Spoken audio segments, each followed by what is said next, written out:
Di dunia ekonomi, ada sebuah istilah yang dikenal dengan nama The Chilean Paradox atau paradoks Chile. Apa itu? Mari kita bahas. Tidak kalah pentingnya adalah juga diperlukan reformasi sistem pensiun dan jaminan hari tua. Indonesia perlu merancang sistem pensiun yang dapat memberikan jaminan hidup layak di hari tua, bukan hanya bagi pekerja formal, tapi juga pekerja informal.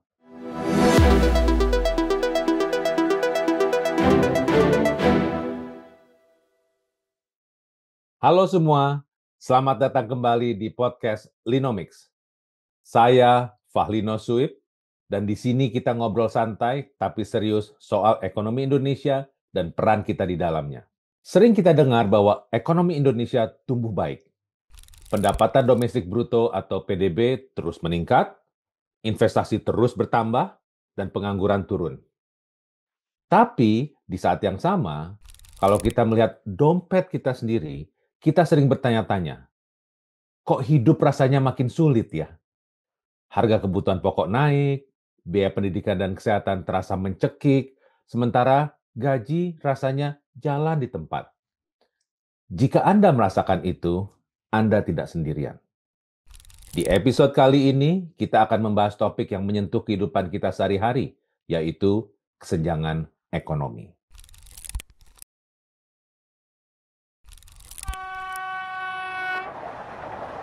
Pertama-tama, mari kita lihat potret kesenjangan yang ada di depan mata kita.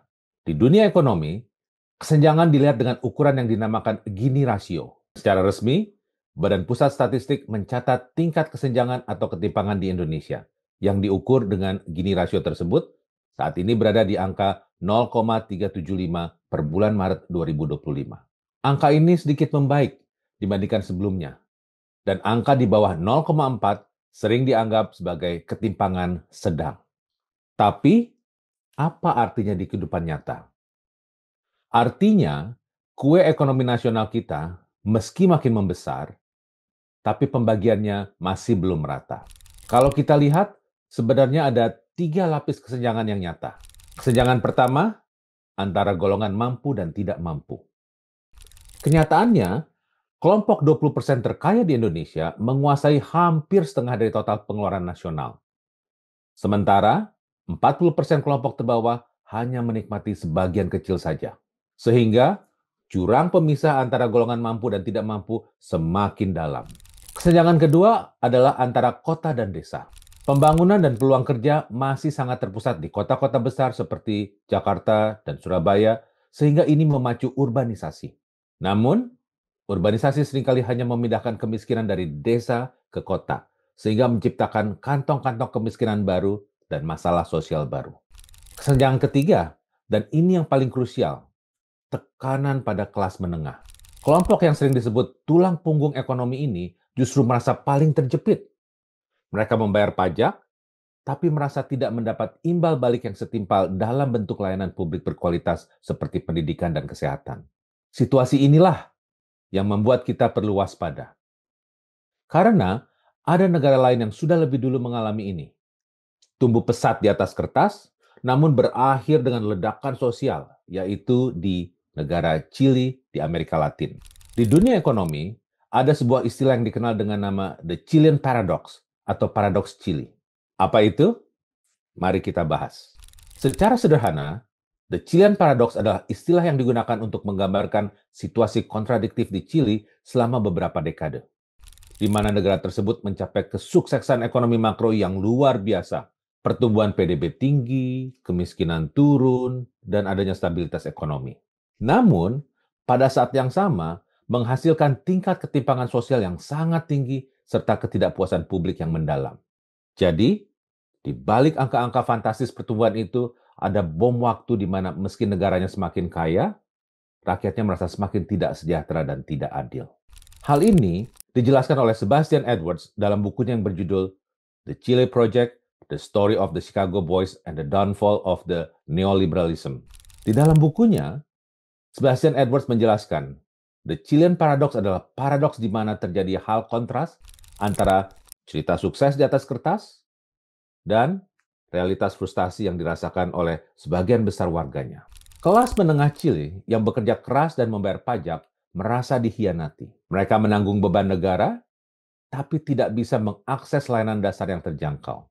Puncaknya, pada tahun 2019, kenaikan tarif kereta bawah tanah yang kecil memicu protes massa terbesar dalam sejarah Chili. Jutaan orang turun ke jalan, bukan semata karena kenaikan tarif kereta, tapi karena akumulasi rasa frustasi terhadap ketidakadilan ekonomi yang sudah berlangsung lama. Ketika kelas menengah dan bawah merasa bahwa mereka bekerja keras, namun tidak mendapatkan imbalan yang adil dari sistem, sementara segelintir orang menjadi super kaya, maka stabilitas sosial negara tersebut berada dalam bahaya besar. Kisah Chili adalah sebuah cermin yang menggambarkan bahwa pertumbuhan ekonomi tanpa pemerataan adalah fondasi yang rapuh. Sekarang, mari kita tarik cermin itu ke hadapan Indonesia. Apakah Anda melihat kemiripan? Lihatlah kelas menengah kita.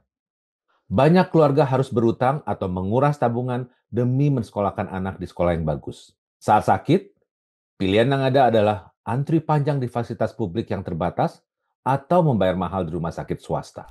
Bagi banyak kalangan masyarakat, beban pajak terasa, tapi manfaatnya seringkali tidak dirasakan langsung. Di saat yang sama, kita melihat kekayaan segelintir orang terus melesat. Rasa ditinggalkan ini mirip seperti apa yang dirasakan masyarakat Chili pada saat itu.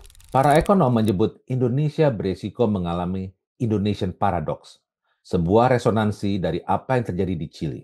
Kita dipuji sebagai ekonomi yang resilient atau tahan banting, yang bisa tetap tumbuh meskipun banyak negara lain mengalami perlambatan. Tapi, jika kelas menengah kita terus tergerus daya belinya dan merasa tidak mendapat keadilan, stabilitas sosial kita menjadi taruhannya. Lalu, apa saja strategi yang harus dijalankan di Indonesia untuk menghindari hal yang terjadi di Chili? Strategi yang pertama adalah membangun jaring pengaman sosial yang kuat dan universal. Salah satu pemicu utama ledakan sosial di Chili adalah mahalnya biaya layanan dasar yang vital.